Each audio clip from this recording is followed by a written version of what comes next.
जय हिंद मेरे प्यारे दोस्तों, हमारे इस चैनल नेक्स्ट टाइम आपका स्वागत है। देखिए, इंडियन ओवरसीज बैंक के अंतर्गत पे यहाँ पर 28 अगस्त 2024 को लगभग 550 पोस्टों के लिए नोटिफिकेशन अपडेट किया है। देख लेंगे आपके फॉर्म फिल करने के लिए क्या इंपॉर्टेंट इन्फॉर्मेशन यहाँ पर निकल के आता है। शॉर्टली रूप से इस वीडियो के अंतर्गत पर आपके लिए हम यहाँ पर डिस्कस करने की कोशिश करेंगे। इससे पहले हम आगे बढ़े, यदि आपके द्वारा हमारे इस चैनल नेक्स्ट टाइम को सब्सक्राइब नहीं किया तो सब्सक्राइब कीजिए तथा बेल आइकन को प्रेस कीजिएगा, ताकि जो भी कंटेंट जो भी इन्फॉर्मेशन हमारे द्वारा आपके लिए प्रोवाइड किया जाता है तो उसका नोटिफिकेशन आपके पास समय पर उपलब्ध हो जाएगा। इंडियन ओवरसीज बैंक है और इसके अंतर्गत गवर्नमेंट ऑफ इंडिया के अंतर्गत इंक्लूड होता है। 28 अगस्त 2024 को आपके लिए नोटिफिकेशन अपडेट किया गया है। एंगेजमेंट ऑफ अप्रेंटिस अंडर जो है इसके अंतर्गत अप्रेंटिस एक्ट है। अप्रेंटिस एक्ट जो अंडर इसके अंतर्गत आता है 1968 फर्स्ट से और फाइनेंशियल ईयर 2024 और 25 की यहाँ पर बात कही गई है। ठीक है, देखिए, अगर ऑफिशियल वेबसाइट की बात करेंगे तो फॉर्म फिल आप इसमें से कर सकते हैं www.vfsi.com के अंतर्गत है, www.job.in या सरकारी रिजल्ट पे जाके आप फॉर्म फिल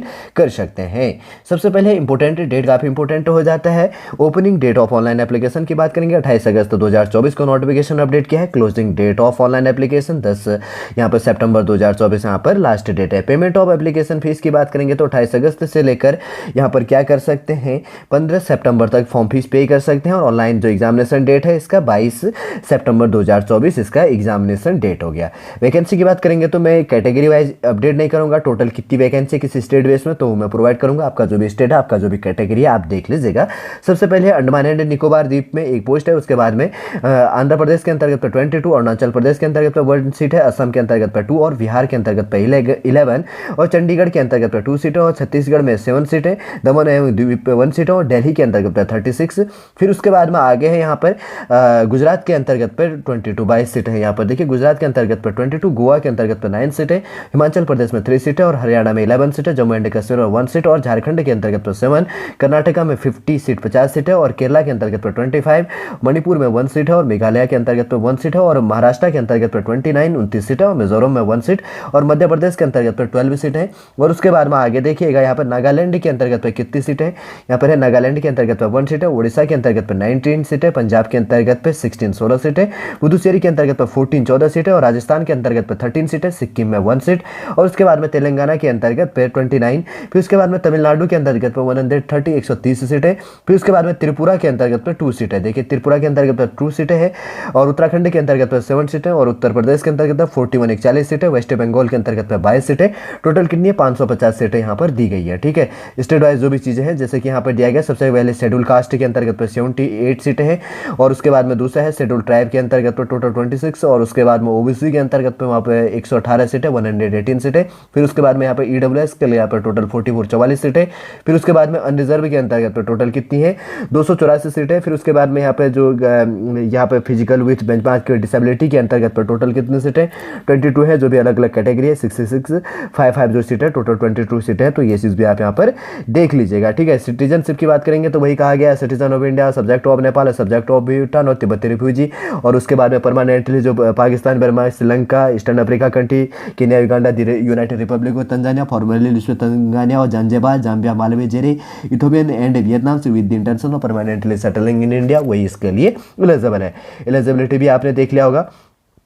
अब एज फैक्टर काफ़ी इंपॉर्टेंट हो जाता है। आपका एज लिया जाएगा, minimum age limit 20 years and maximum 28 years है। कट ऑफ डेट जो इसके इंक्लूड किया जाएगा तो 1 अगस्त 2024 में मिनिमम आपकी एज लिमिट कितनी होनी चाहिए 20 और मैक्सिमम 28 साल। आपका डेट ऑफ बर्थ 1/8/1996 से लेकर 1/8/2004 के बीच में एलिजिबल है। Schedule caste, schedule tribe, OBC, PWBD के अंतर्गत जो भी एज रिलैक्सेशन दिया जाता है वो यहाँ पर प्रोवाइड कर दिया जाएगा। एजुकेशन क्वालिफिकेशन की बात करेंगे, काफ़ी इंपॉर्टेंट हो जाता है। जो ये पॉइंट है इसके अंतर्गत पे डिग्री मतलब graduation in any disciplines from a university recognized by the government of India or any equivalent qualifications recognized as such by the central government. The result of the qualifications must has been declared between 1/4/2000 जो इसके अंतर्गत पे है। ठीक है, जैसे कि यहाँ पर क्या कहा गया है कि must has been declared between 1 April 2020 and 1 August 2024 wherein जो इसके अंतर्गत पे both the date are inclusive and candidates must produce marks जो इसके अंतर्गत पे है एंड प्रोविजनल सर्टिफिकेट्स जो आपके पास में डिग्री होगा, certificates is from the university oblique है कॉलेज एज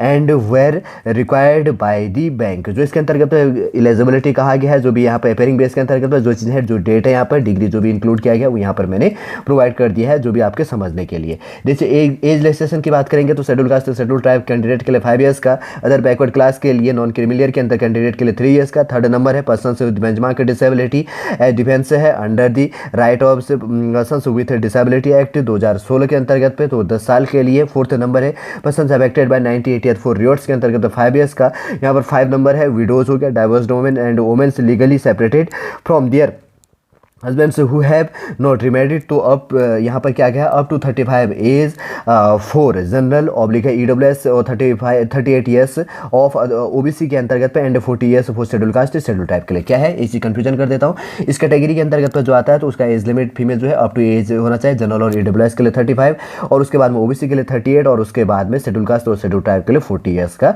एज प्रोविजन यहाँ पर किया गया है, एज रिलैक्सेशन। ठीक है, एज जो भी है यहाँ पर अलग अलग कैटेगरी के अंतर्गत समझ गए होंगे। आपको यहाँ पर थोड़ा सा डीपली दिया गया इन्फॉर्मेशन कुछ चीज़ जानने के लिए, आप पढ़ लीजिएगा, उतना तो इंपॉर्टेंट है नहीं। और उसके बाद में यहाँ पर जैसे कि आपका एग्जाम होगा तो जनरल हो गया फाइनेंशियल अवेयरनेस के अंतर्गत तो 25 क्वेश्चन 25 मार्क्स का। सेकंड है general English 25 question 25 marks.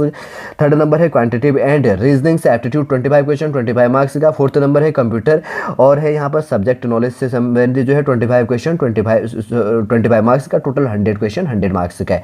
90 minute का आपको यहाँ पर टोटल टाइमिंग दी जाएगी इसको प्रीलिम्स को सॉल्व करने में। आगे जो भी होगा तब हम आपको प्रोवाइड करेंगे। ऑफिशियल वेबसाइट मैंने आपको प्रोवाइड कर दिया, नहीं तो ब्लू कलर पे देख लीजिएगा, नहीं तो सरकारी रिजल्ट पे देखिए। फॉर्म फीस काफी इंपॉर्टेंट हो जाता है इसमें जानने के लिए। PWBD के लिए फिजिकल विद बेंचमार्क डिसेबिलिटी के लिए 400 रुपये फॉर्म फीस है, उसके साथ में 18% GST इंक्लूड है 472 रुपये 478 सेकेंड। और उसके बाद में फीमेल और शेड्यूल कास्ट और शेड्यूल ट्राइब के लिए टोटल कितना है GST इंक्लूड करके 708 है 708 रुपये। फिर उसके बाद में यहाँ पर है जनरल OBC और EWS के लिए टोटल GST इंक्लूड करके 948 944 रुपये यहाँ पर फॉर्म फीस पे करनी है आपके लिए। ठीक है, समझ गए होंगे, काफी इंपॉर्टेंट है ये चीजें जानने के लिए। वैसे मैं शॉर्ट रूप से जो एक पॉइंट थी वो आपके लिए प्रोवाइड किया, लगभग 10-15 पेज का इन्होंने PDF प्रोवाइड किया। ठीक है, जिसमें मैंने क्या क्या डिस्कस करा एक बार शॉर्ट रूप से आपको प्रोवाइड करता हूँ। इंडियन ओवरसीज बैंक के अंतर्गत पे engagement of the apprentice under apprentice act के लिए जो लगभग 550 पोस्टों के लिए वैकेंसी अपडेट है। सबसे पहले हमने ऑफिशियल वेबसाइट देखा, इंपॉर्टेंट डेट देखा, स्टेट वाइज जो वैकेंसी अपडेट की गई है वो चीज़ हमने यहाँ पर प्रोवाइड किया। सिटीजनशिप के अंतर्गत पर डिस्कस कर लिया, एज फैक्ट देख लिया, एजुकेशन क्वालिफिकेशन, एज रिलैक्सेशंस। फिर उसके बाद में आगे हमने यहाँ पर फीस पे क्या चीज़ होनी है आपकी वो चीज़ें देखी। फिर उसके बाद में आपका शॉर्ट सिलेबस क्या है वो चीज़ भी यहाँ पर हमने देखा कि क्या क्या सब्जेक्टों से आपको पूछा जाएगा, जो भी आपके जानने के लिए इंपॉर्टेंट था।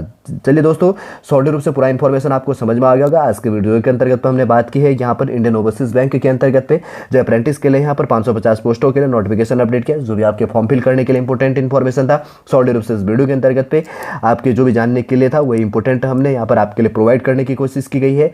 और उम्मीद करूंगा शॉर्ट रूप से पूरा इन्फॉर्मेशन आपको समझ में आ गया होगा। यदि आज का वीडियो आपको अच्छा लगे लाइक कीजिएगा, कमेंट कीजिए और हमारे इस चैनल नेक्स्ट टाइम को सब्सक्राइब कीजिए। वापस हम नेक्स्ट क्लास के अंतर्गत आपसे मिलेंगे। जय हिंद, जय भारत।